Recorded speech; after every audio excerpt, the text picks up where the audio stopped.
Wazee wa huko kwetu wanasema kwamba there is no human being who has no stress.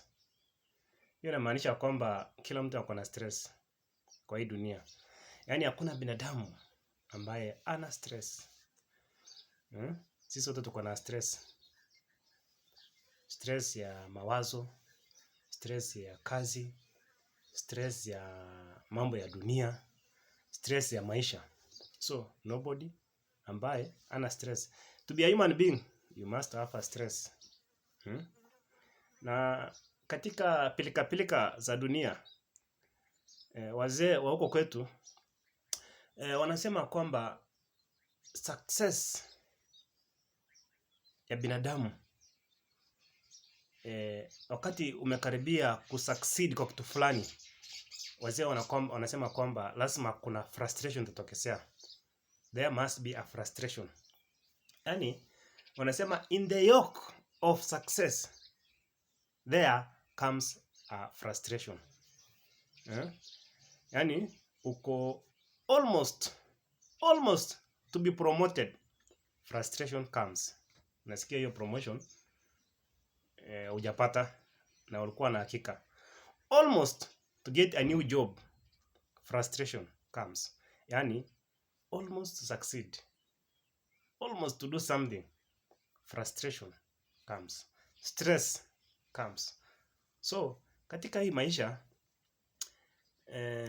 kila jambo ambayo unafanya ukikaribia kumalizia, lazima kuna obstacles, kuna stoppages ambayo inakuzuia ndio ufike kwa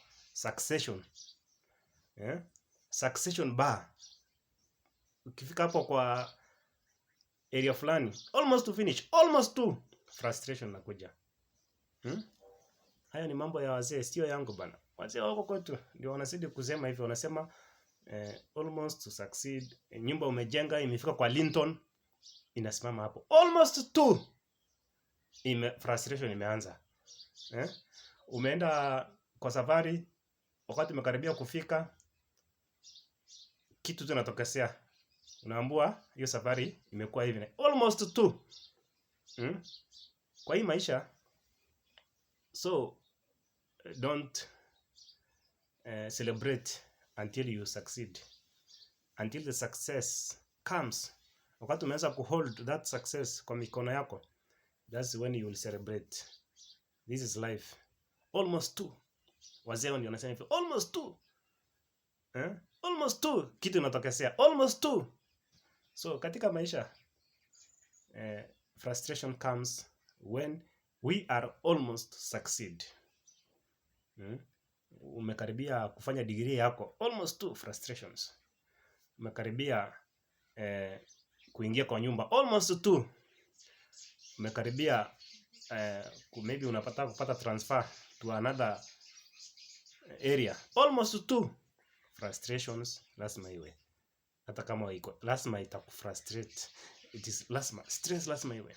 So frustrations comes almost to succeed, almost to success, almost to. So basi ni mambo ya wazee ya huko kwetu. Basi makinika, follow the channel and subscribe the channel.